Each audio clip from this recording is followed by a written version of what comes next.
Om Mani Padme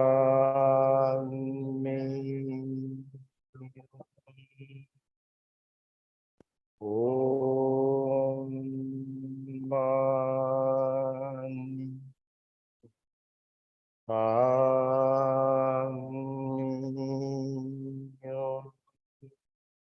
Om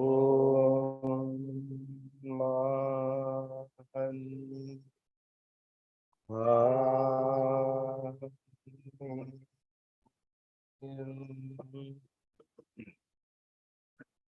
Good morning and welcome to the Sunday service. This morning we're going to meditate. I'm very happy to announce our Dhamma teacher is Sai Maharjan is here. He's going to lead this morning meditation also. So Sai, you can lead the meditation, Metta meditation, and after that you can give a Dhamma talk also. Okay, good morning, everyone. And as usual, it's always pleasant to join this Dhamma group. Let's begin with a brief reflection in Buddha, Dhamma, and Sangha, the teachings of the Buddha, the followers, and the Buddha himself. And we will practice a few minutes of, I would call it loving mindfulness meditation. And then we'll practice a few minutes of loving kindness. Okay. And make yourself comfortable, whether you are here in person or you're on Zoom. You can find a comfortable seat to rest yourself for next 10-15 minutes. And once you are in comfortable position, when I say comfortable, it's better if you sit upright rather than laying on a bed. If you are engaged in multitasking, this is a good time to give yourself a break. You can close your devices, not the computer, so you can get the audio input. Again, sit upright wherever you are sitting, in your chair or sofa. And slowly you can rest your right palm on your left palm. Make sure your feet are perfectly landed, touching the ground. You're not putting your one foot over the other. And if you can, lean forward a little bit, so you're not leaning against your chair, which will help you to stay alert. And you can gently close your eyes. You don't need to squeeze it too hard. Keep your eyes closed as if you were to sleep. And first of all, I want to appreciate all of your interest and enthusiasm to learn and practice the Buddha's teaching. His teaching is all about practicing in everyday life, less about philosophical discussion. So let's experience the Dhamma itself for the next few minutes. You may hear sounds around you.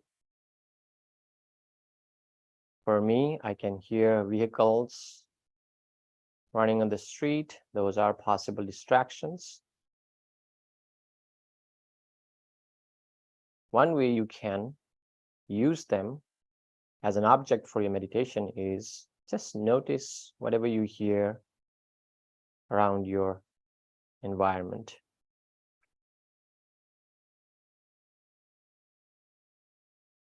Once you're ready, just very mindfully and gently bring your attention to top of your head, as if you're looking at your head through your mind. Just scan your head very gently, comb your head with your mind, and notice any sensation that is present. You may feel itchiness, you may feel lightness, or racing thoughts. Whatever you feel them, just observe those feelings, those sensations, acknowledge, and as you breathe out, relax your head. Now slowly bring your attention to your face. Again, maintain your closed eyes. As you observe your face, you may notice some gray light around your eyes, your muscles moving on your face, even some kind of urge to open your eyes. You notice those sensations, those thoughts. Again, as you breathe out, just relax your facial muscles. Now slowly take your attention to your neck and both shoulders. Feel the contact between your body and the cloth you're wearing. You may feel some weight on your shoulders. Sometimes it's physical weight, the tension. Sometimes it could be just stress that has built. Again, you don't need to push them away. Just gently acknowledge them. As you breathe out, relax your neck and your shoulders. Slowly take your attention to your back. You may already notice subtle pain, a pinch, or even the strength that you're bearing your upper body on your back. As you notice these sensations, just make mental note what you feel. Refrain from analyzing those feelings. Notice as they are. Accept as they are. As you breathe out, you may relax your back as well. Now move your attention to the front of your body. Notice your chest muscles, your abdomen, and the contact between your clothes and the body. The warmth that you receive through those clothes. Just notice as they are. You may also notice your belly, your abdomen, muscles is moving backward and forward. We call rising and falling. When you breathe in, it rises. When you breathe out, it falls. For some, this is first time you're noticing those movements. For others, it's a familiar sensation. Regardless of your maturity with these experiences, just notice those movements and sensations. As you breathe out, relax your belly.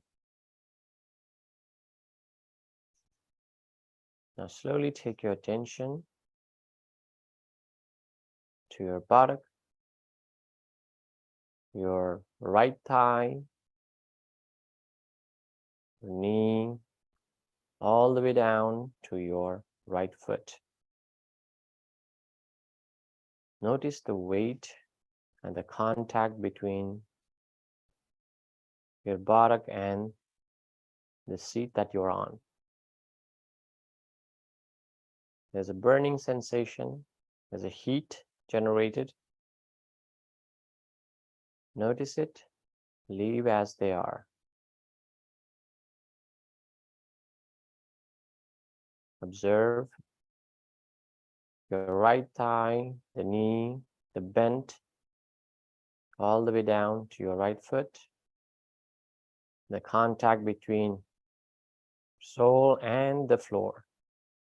The pressure that you notice. Just observe them, feel them, accept them. As you breathe out, relax all those body parts. Take your attention to your left thigh, left knee, the calf, and left foot. Notice the contact between the floor and your left foot. Notice any sensation that is present. In fact, there are hundreds of sensations constantly present in our body. When our mind is dull, it's hard to notice them. When you're mindful, when you're focused, you will notice more sensations all around your body. As you observe your left foot, notice those feelings. As you breathe out, relax your left foot.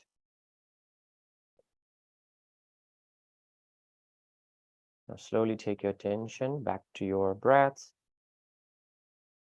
This time, just to train your mind, take one deep breath. Fill your lungs with air. And when you're ready, just release gently. Let's take one more deep breath. This time when you release, notice the sensation that you feel around your nostril, the cold air passing through your nostril. Now let's continue to breathe as usual. You breathe in, breathe out. You can force yourself a little bit here. Breathe in, breathe out. Just paying attention to that breathing in and breathing out. This time when you breathe in, observe that cold air entering your nostril, feeling your lungs. The sensation that you get is little tension inside your chest. As you breathe out, warm air passing through your nostril. You notice a bit of relief from that tension inside your chest. But immediately you feel anxious to breathe in. Notice those physical and mental sensations. And practice this cycle of breathing we call one mindful moment from the beginning to the end of your breath. Being mindful of your breath.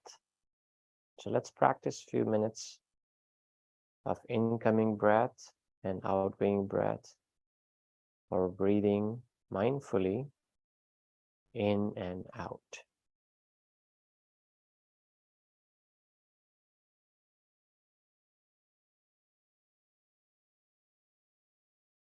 Again, as you breathe in, make a mental note, say it to yourself, breathing in, breathing in. And there's a pause. As you breathe out, make another mental note. You can say it to yourself in your mind, breathing out, breathing out. It's not thinking about breathing. It's not analyzing breathing. It is breathing in the present moment. It is experiencing mindfulness with your breath.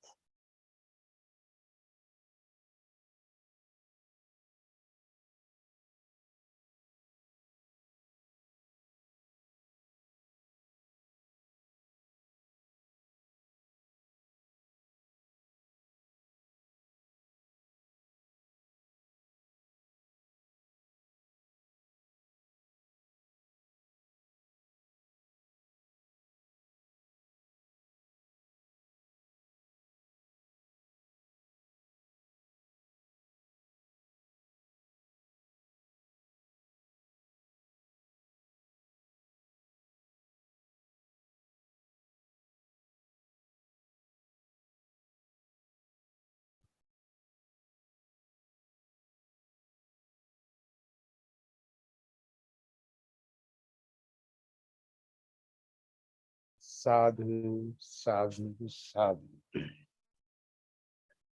Thank you, Sai, leading the meditation.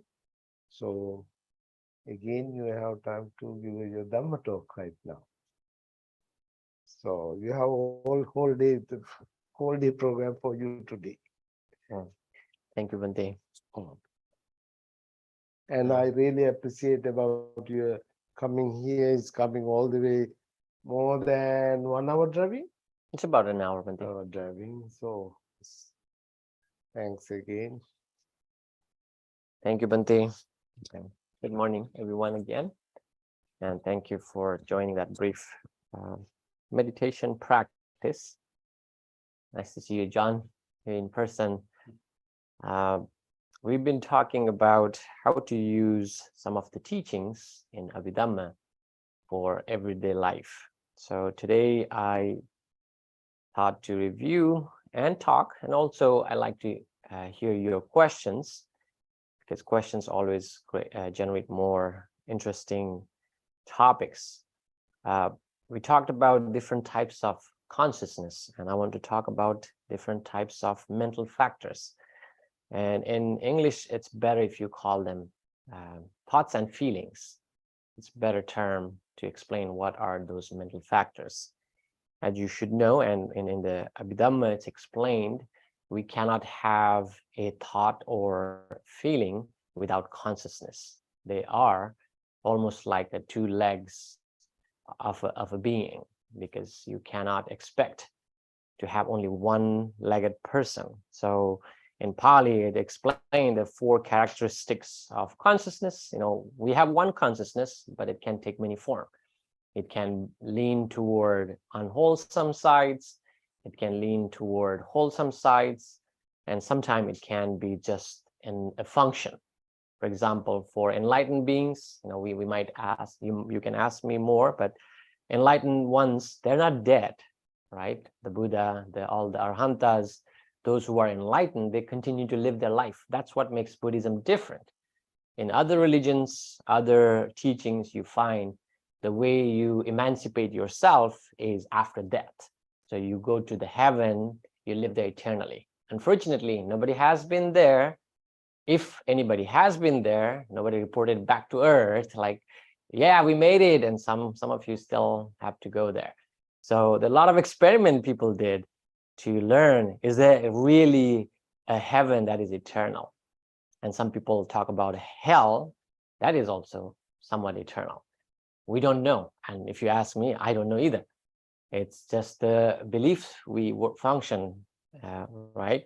So in Buddhism, we have, I would say, little upper hand, because you don't need to die to experience enlightenment, which is already a good thing, right? I can test it. I can, like you go buy a car. You know, you don't need to promise some fancy car after that, because you don't know. It is it worth it? But here we can try. That's why we are given these paths.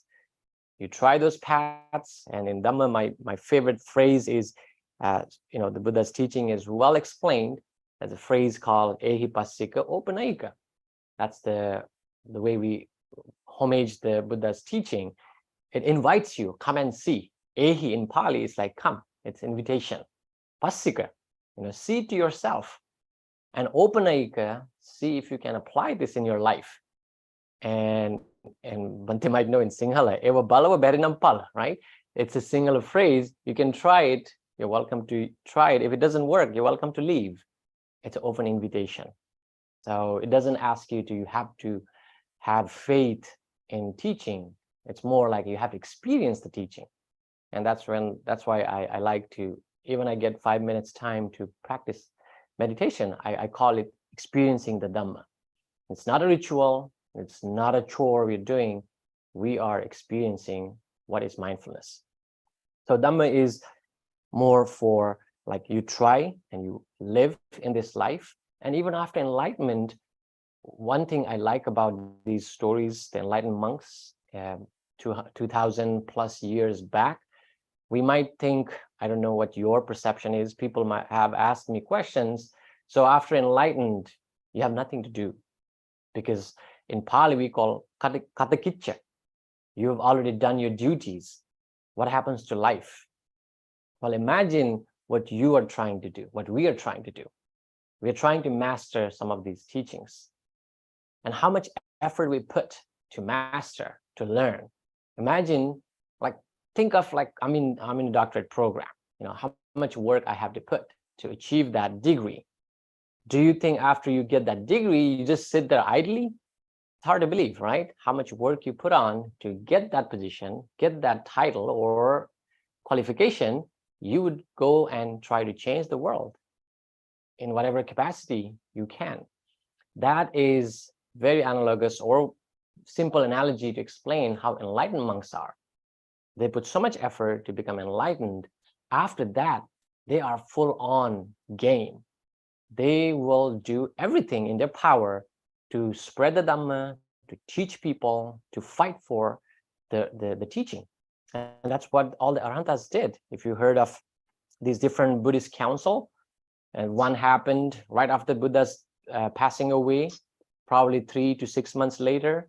The second one happened after 100 years. And the third one happened after close to 300 years. And then it continued to happen, another one in 400, 600 years later. So these monks, those who learned the Dhamma, they fought against the weeds. When I say weed, the teaching that can be, kind of polluted by other views. So these enlightened ones, they fought for it. And one of the stories worth sharing here, just to give it a little exciting, is this one Bhante named Revata. He was enlightened and he was in 120th age. So you can imagine, pretty old monk.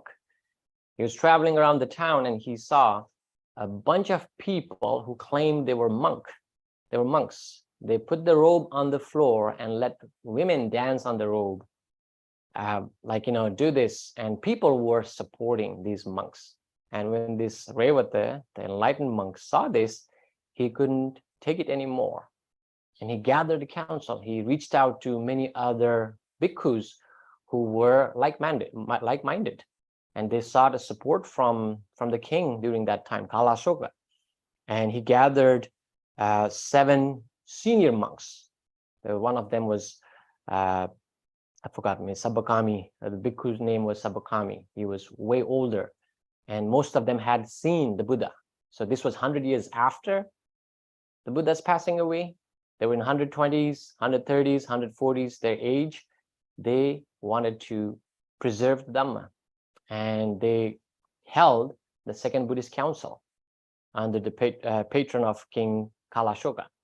So that's to give you an example. After enlightened, you continue to do just like somebody who has earned a degree, who continue to serve their community based on their qualification.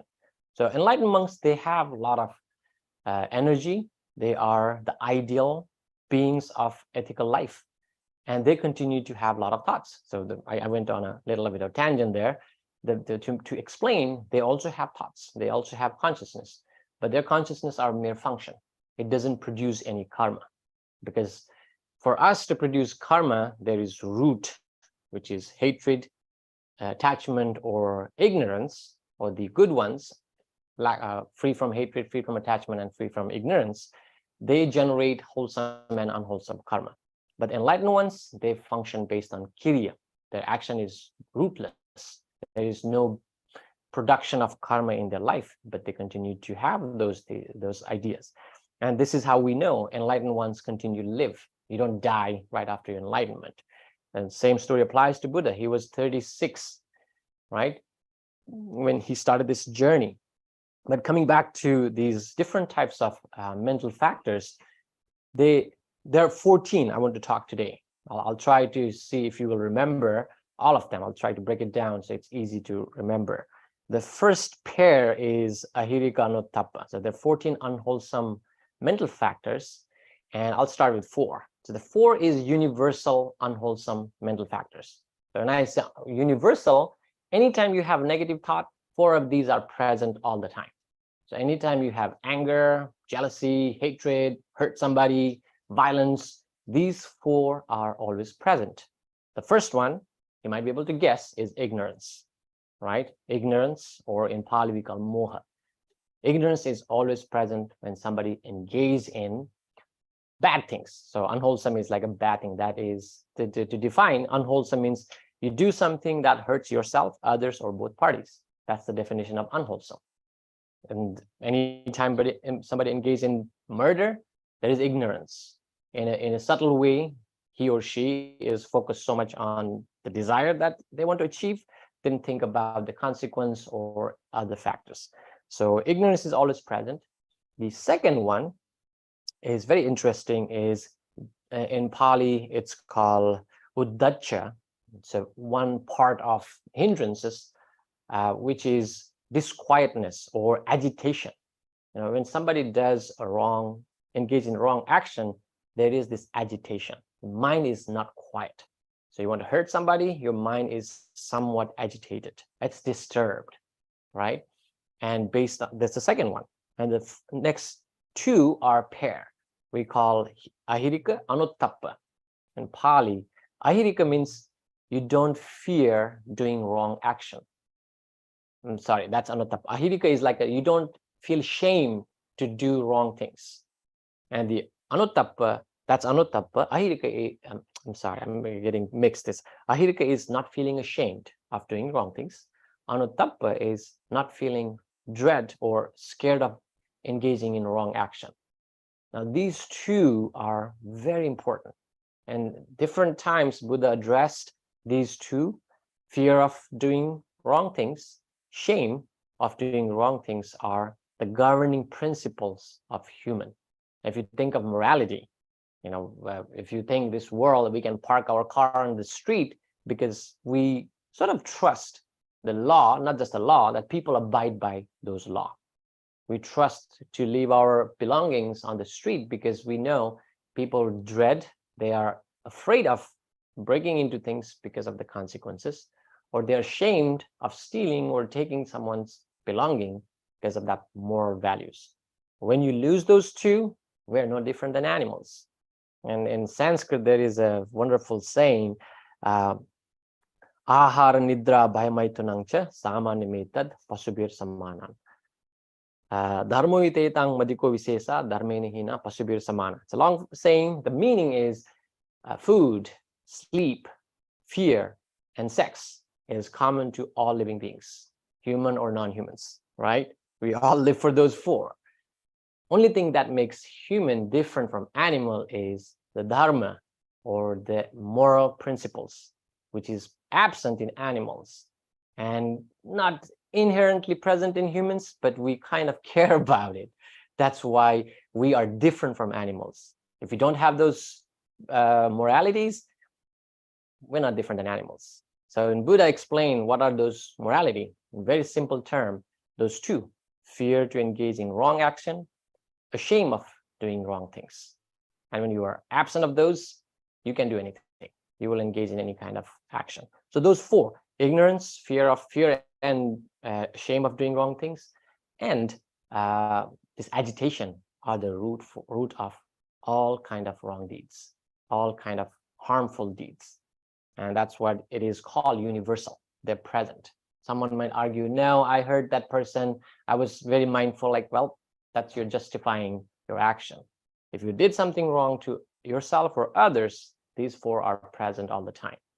And the other set is the three of them is present in attachment, in the desire part.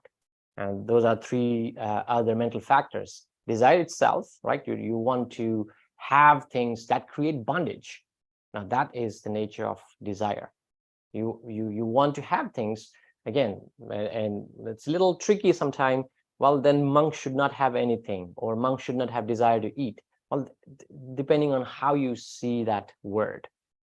We should eat, that's a basic need, but you want to eat in a way that you start to create your personality, right? Some people have such a distinct, I don't know, I learned this word, like a profile of taste. And you develop such a sense of identity with those basic needs, that becomes a problem. So anything that you try to create a bondage, That is desire. That's a problem. And in that, there are two more: the conceit and view. We develop worldview because we want to be correct and the others to be wrong. Now, we're talking about the God, or talking about the different religion. It started most of the time is because they wanted to be better than the others. They wanted to spread their knowledge, their philosophy more than others. And Buddha and Buddhism, and even now, if you talk about the world religions, they have two extremes. One, they talk about eternity, like the example I shared. You do all good things, you donate, you do charity, you listen to the teaching of their gods, you have eternal happiness. And there's another group who think, there is no way to exit this world. You will be continue to, live this life. After death, nobody knows what happens to you. So those are two extremes, annihilation and eternity. Those are two extremes. And they both have valid points, because nobody has seen a life after human existence. We talk about it, but nobody has reported. And the other side, we only see human die, and that's it. No matter how attached or close you are to that person, they never come back to you and tell you, hey, I see that you missed me so much, I'm doing okay, or any report. So human create this philosophy based on their experience, right? Buddha tried to give you a little better perspective. He said, well, there's some validity in both, but it's a kind of a attachment to the ideas. You don't let yourself try something different. So that's a ditti, that's the view, which is very dangerous. People, it can cost many lives. You look at the history of religion, even in Buddhism, there's no exception to Buddhism. We know a lot of calamities, a lot of disaster or genocide created or happened because of these views. It's very, very harmful. And the mana is an interesting concept. It's a conceit, if I'm saying it right, like, the sense of superiority or sense of inferiority. You always measure. And so again, it has to do with that self-exaltation. I am superior than others. And I like this. I was listening to this book called 21 Lesson in 21st Century by Yuval Noah Harari. He talked about the nationalist and the fascist. The difference is nationalists, they think their country is great. Their country is, they should fight for their country. That's nationalism. Fascist is like their country is superior than anyone else. Now, that subtle difference in the way you see the world makes that conceit important. Yes, we all are important. Humans are valuable lives. But if you start thinking, I am better and I should be important than anyone else, that's conceit. And that's where you start to have this entitlements. You start seeing that I should be treated above and beyond others because I am superior. That is one type of conceit. The other is you always comparing yourself to the desirable people. Like you have like equalness. I am equal to so-and-so, so you should treat me the same way you treat those people. And there's another little sad part is that some people always see themselves as inferior.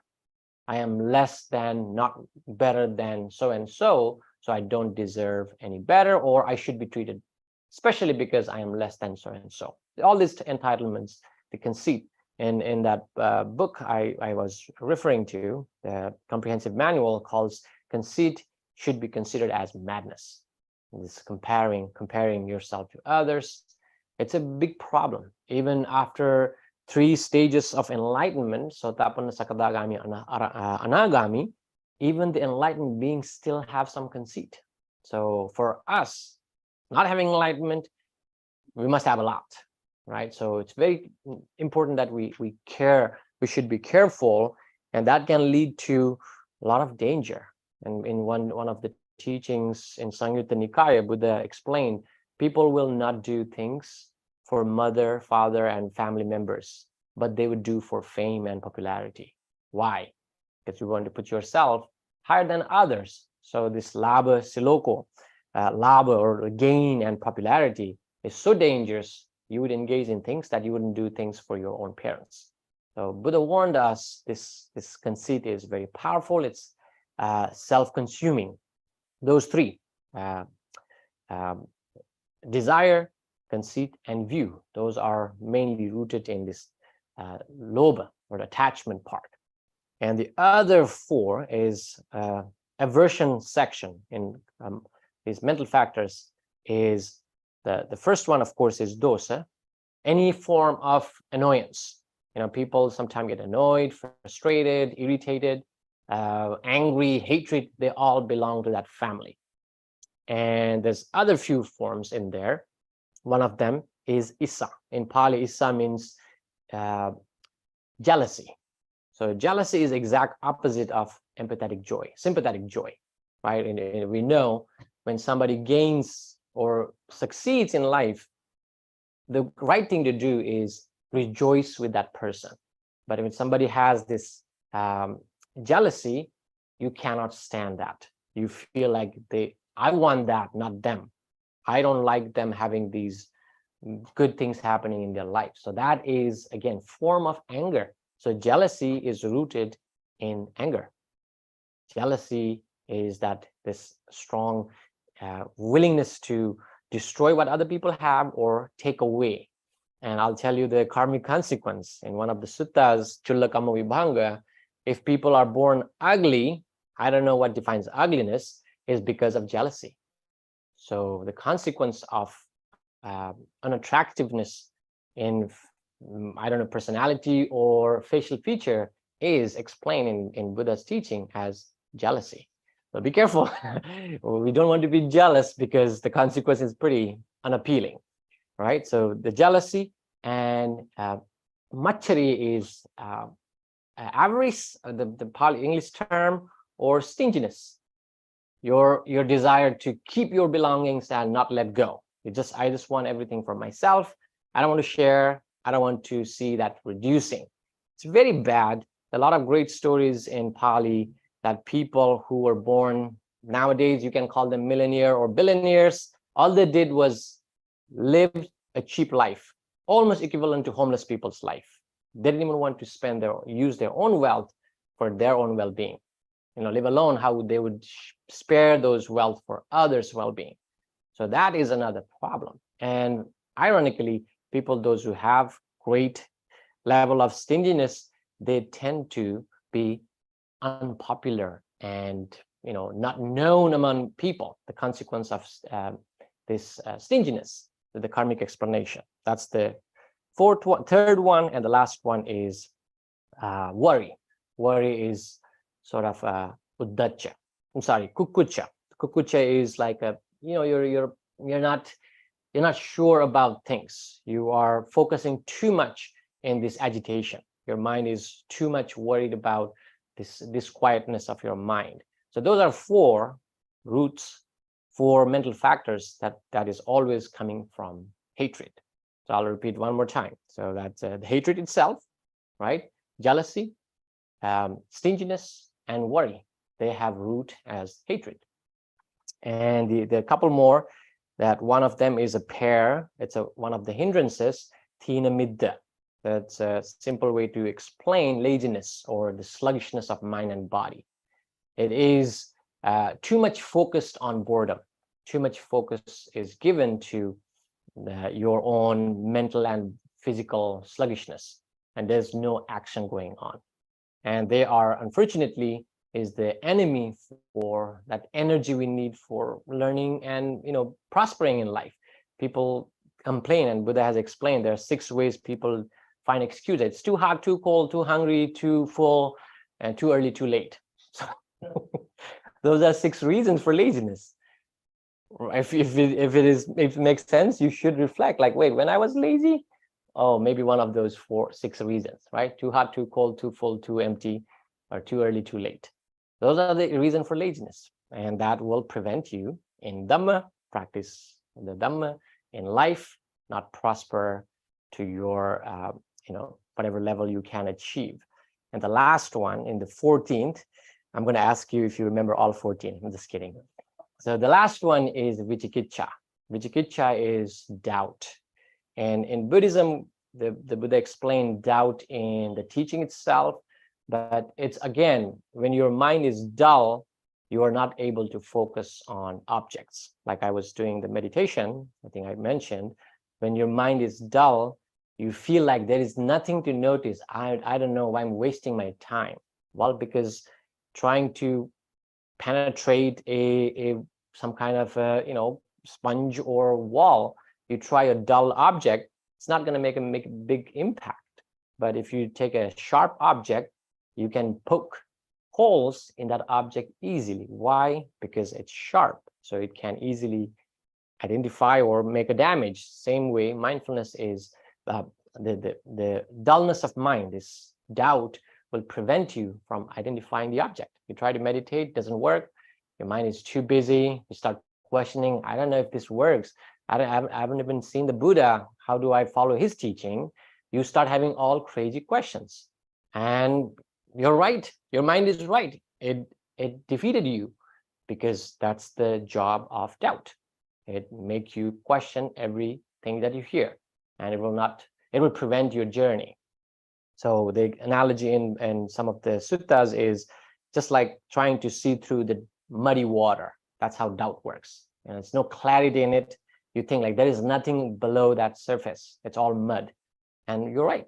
So the way you do is you have to calm down. So you could start seeing the change. Anyways, so coming back, the 14th one is doubt, vicikiccha. And those are 14 mental factors that is explained in Abhidhamma. And the reason I wanted to share in those different categories is we can be mindful, right? When we are having strong desire, you can think, oh, is it related to my view or is it related to my conceit? If you're having strong anger towards somebody, you will question, is it worry? Is it jealousy? Is it stinginess? Or is it pure hatred?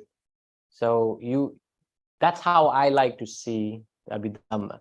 I like to see it. That brings my insight about my thoughts, and I can warn myself, hey, these are not good, and how do I get out of this? So we'll talk about the solution part, the other side, which is considered as a beautiful mental factors in the next meeting. But I hope you will remember some of them and reflect. That's how Dhamma works. You have to reflect. This one-time hearing, one-time reading will not make you understand, not because it's too complex, but it's related to us, right? We are not so eager to change ourselves. That's why constant reflection is very important. And hopefully you will continue to learn Dhamma and practice, try to prevent them, and continue your journey in this practicing Dhamma and bettering yourself in this life. Thank you so much.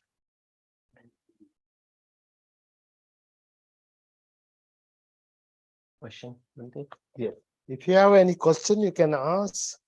Yes, John. My question is, like, it's really great hearing all that. How do you integrate it so that you can reflect on the future? Because, I'm not going to remember all those. Yeah. I think I'll tell you what I do. Even I have learned this many years back, like not many years, maybe 15, 20 years back. I learned first time, it excited me, like, wow, that's what happens. And I'm in psychology. So before today, I was reviewing some of the information, and every time I read, like, this is what psychology is, right? So exposing yourself, read once, and maybe take one or two ideas. That's really like kind of taps you, like, okay, this is really good. To me, what was very exciting was the hatred category. When I think of hatred, you only think like anger. No, even anxiety is related to hatred. It's an annoyance. It comes from that not liking the experience, right? Jealousy, I thought, is about yeah, it's a bad thing, but it starts from the anger. The root is hatred. And same with the stinginess. It's like not willing to give. So take one category, read through. I know you have the book. Read through that small section. Choose one, and one of them will connect to you. Like, oh, I see. This is really good for me. And you read a couple times, and the good thing about Dhamma is when you read a couple times, it will connect with your life, where you are experiencing, whether anxiety or jealousy or even positive thoughts. And that's how you start seeing connection between the Dhamma that you read and real life.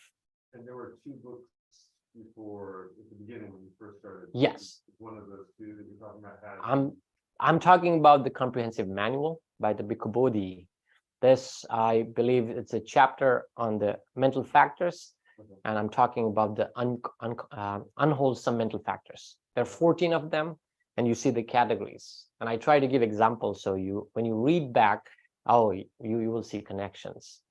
So just don't read a lot. It's very complex categorizing there. Small section, what makes sense to you in your life, and then you go back and read a little more and talk. It's okay, you can talk to friends like, hey, this is crazy, right? So that's how we can learn more and see connection. Yeah, thank you for the question, John. Yes, Russell. Yeah, thank you. Very enlightening. This might be a little off the wall. You could tell me. As I get older, I have not many, but I know a lot of people who have Alzheimer's. So I was curious as somebody who is studying psychology and also, as a Buddhist, and it seems like what you said today depends a lot on self-reflection and making certain type of, being able to make mental connections. Yeah.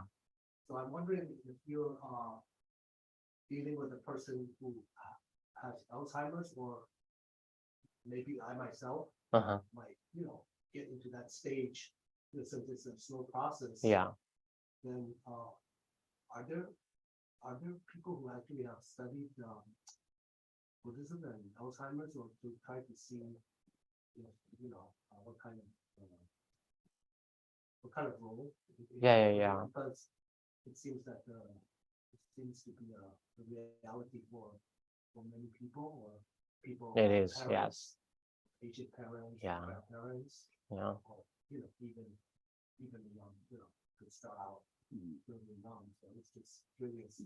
No, Russell, that's really good question. And I should start, like, I have not looked into any research that try to study Alzheimer with Buddhist principles, but I know some anecdotes, and also I can connect some of the ideas we talked with, I know Alzheimer or any of those Parkinson is neurodegenerative disease, and people start losing some of those neuron activities as they age.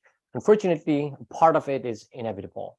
No matter how much we study, knowing that impermanence, it will be a part of human life. However, it doesn't mean you give up. It doesn't require to give up. I know one character Bante might know, Ananda Guruge. Bante, remember, he was a very well-known emeritus professor who lived in Pasadena or Anaheim, I think. I don't remember. So he was here he was a close teacher, a friend to my teacher, and I had conversed with him. One thing he shared was really fascinating. He was in his 80s. He worried about similar Alzheimer's disease. And one thing he told me, again, worth studying, is that he kept his mind constantly. For him, he was an expert in Pali and Sanskrit. So he knew Pali Sanskrit very well. What he told me personally was that he would repeat some of the memorization again and again. And one day he was in the procedure, and before he was fully unconscious, he repeated the chantings. He repeated some of the conjugations. In Pali, we have to learn how to conjugate noun, verb, all of them. And he was practicing that on and on and on. And the application, the principle, what I see is like the not making your mind dull, not too focused on like a mundane, or not keeping yourself engaged. And my wife, her grandmother, she had Alzheimer at a late age. She was in 95. I remember barely, but she worries because genetic part, and she constantly looking for some solutions. And they found pretty much similar, keeping your brain active in some of the problem solving. And from Buddhist perspective, I like to see the Dhamma reflection. Nowadays, you have so many ways to do that. Not necessarily reading, probably you can listen, have a dialogue. This activity, I enjoy so much because I'm preventing, in a way, from having my mind to be too dull. And that helps. Mindfulness itself, I see that as a great way to keep your mind sharp, right? You constantly keeping engaging. And from neurological studies in my paper, I have cited that when you engage in two things, mindfulness and exercise, a certain part of the brain never get activated by other things. You eat, sleep, sex, food, nothing triggers certain part of the brain. But when they exercise, it seemed to activate a certain part of the brain. I'm not familiar with the neurological terms, but they found the brain, certain region get activated. Same with mindfulness. It only shows the activity in certain part of the brain only during mindfulness practice. So to me, that's a way to see your brain is neurons are you use it or you lose it, right? If you don't use them, you start losing them. And when you try to activate many part of that brain, that is possible. You might be delaying or even preventing some of these diseases. And it's up to individuals, what tool do you use, rather than like you giving up, like, I'm just aging, I cannot do, versus like, okay, what are some ways I can prevent? In Sri Lanka, I heard that some of the traditional doctors, they tested with coconut oil. They try to see connection between coconut oil consumption and how it contributes to brain neurodegeneration. So they all worth exploring. And from Buddhism, I see that it might be starting so early because when you are not mentally stimulated, but if you learn, and I would love to do some research and find out more how we can contribute to this, like a really debilitating condition. No, thank you. That's there have been studies. I have to do Tai Chi, and that forces you to memorize certain kind of pattern Yes, in your mind as well. kinesthetic memory. Yeah, Yeah, and I actually believe, I do agree with you that the Dhamma and also I think exercise kind of, it could be related. And one time I just could not remember, because I've been studying many years, I just could not remember the beginning movements, and I thought I was going nuts. But I basically persisted and practiced over and over again. And it came back. it came back. And So so, you- I was very careful to do it, just to make sure I did not forget. Yeah. So it's not only the physical exercise, it's a mental. Yes. It's a mental facility process. Yeah. There's a stage, right? We all have, like in Pali, like anavyase visangvidya. The skills that you have it's like if you don't practice, those skills are useless. It becomes poisonous because you can't practice. You get rusty, and that doesn't mean you're having neurodegeneration. It's just you're out of practice. And if you are mindful enough to prevent it, like you gain back your moves and your skills, I will, I feel you, because I have studied Pali, Sanskrit for many years. Some of the stanza I stumble, like, oh, I think I don't remember that now. That doesn't mean I'm not going to remember again. And I was asking a friend of mine to tell me a Pali Gatha, and I'm confident that if I listen to Pali Gatha twice or three times, it sticks with me. I remember them. And I was testing myself and my drive, actually. When I was driving here, I told my friend, okay, repeat that a couple of times. I'm going to see if I'll remember. And I almost want to try now, but I don't want to be embarrassed. But I got that. I got that a little bit. Practice is very important. Yes, now. Yes. Question. We have really time. Yes, it's okay. Well, I was, learned, it was told that, when you practice, sila, samadhi, Mhm. sila, when we keep it yourself, we make good meditation, the meditation good will give you wisdom. But in the form, April 5, the wisdom go first. Mhm. So, is this anything why in April 5, the wisdom is go first? Wisdom goes first. Well, yes, the way categorized is it's not necessarily in that order, and Buddha chooses certain way of teaching Dhamma depending on like type of people that he was talking to. So he wouldn't start talking about impermanence if somebody is not even ready to learn why do I need to care about impermanence. So there's like a progressive teaching. Sometime we call Dana Katha, Sila Katha, Sagga Katha, Kamanang Adinava, the gradual teaching. And sometime, and that the other category in 3 is Dana Sila Bhavana. So generosity, morality, and then meditation. And this other category is, like you said, Sila Samadhi Panya, right? Morality, the meditation, and wisdom. But the why noble path, the wisdom is in first place is it's almost like your pair of eyes. And if you don't have eyes, you're not going anywhere. So wisdom in 8 noble path, there are 2. The first one is Sammaditthi and Samma Sankappa.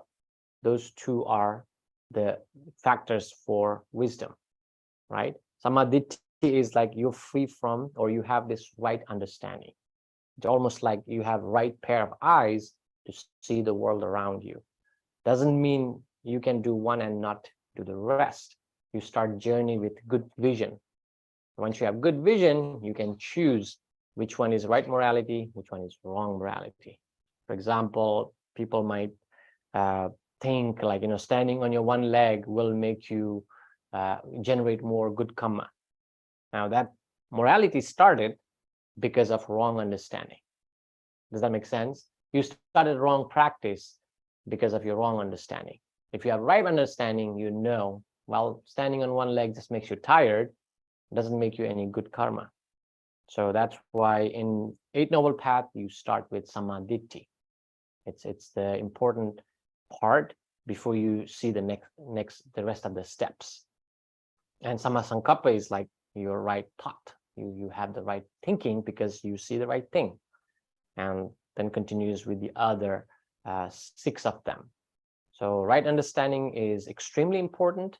And that's one thing from Buddha's teaching, I know we need to be very cautious. You don't want to hold wrong understanding. It can lead to, like I mentioned in the talk, people engage in genocide and violence because they had the wrong understanding about the Dhamma. They thought it was Dhamma, and they end up killing and hurting and damaging more than what it really meant for. So that started the wrong understanding. And that's why we need right understanding in first place. I don't know if I made any sense now, Ms. Nam. Okay. Thank you.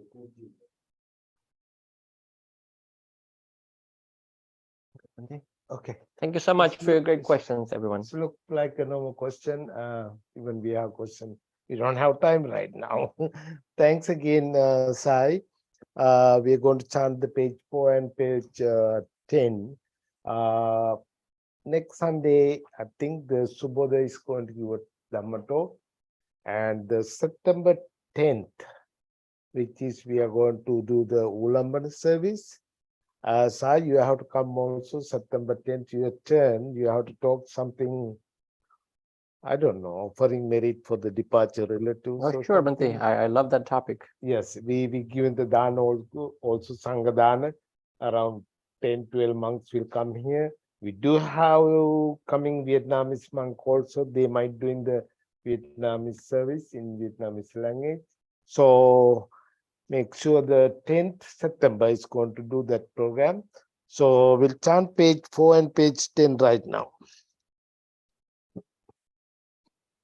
Namo tassa bhagavato arahato samma sambuddhassa. Namo tassa bhagavato arahato samma sambuddhassa. Namo tassa bhagavato arahato samma sambuddhassa. Buddham saranam gacchami. Dhammam saranam gacchami. Sangham saranam gacchami. Ten peace anambas. I want demon. Deluding passions are inexhaustible. I vow to end them all. Dharma gates are limitless. I vow to study them all. Buddha's way is supreme. I vow to attain. May suffering ones be suffering free, and the fearless fearless be. May the grieving shed all grief, and the sick find health relief.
Thank you again for everybody.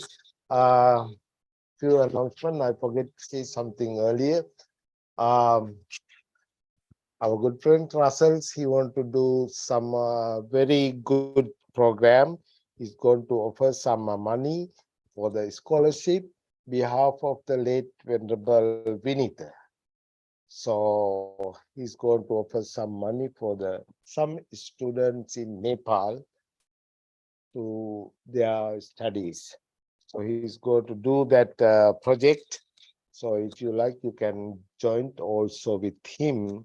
So that's, you want to explain a little bit about your scholarship? No, it's just students always need help. Oh, all right. So It's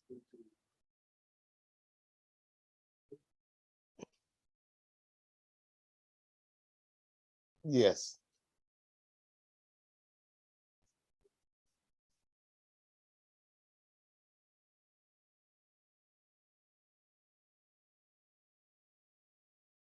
All right. Thank you again. We have tea and cookies. The other monks, they went to the Olambana service today and the temple. I think myself, I have to go also to the Chua with Vietnam. I'm not going. Maybe Hatan Sara will go after the service. So we have kind of busy schedule these days for the monks, especially this period. Even Sri Lankan temples, they have Katina coming. So many things. So thanks again for everything, for everybody. So by the power of the Buddha, Dhamma and Sangha, you all be well and happy. Sadhu, sadhu, sadhu.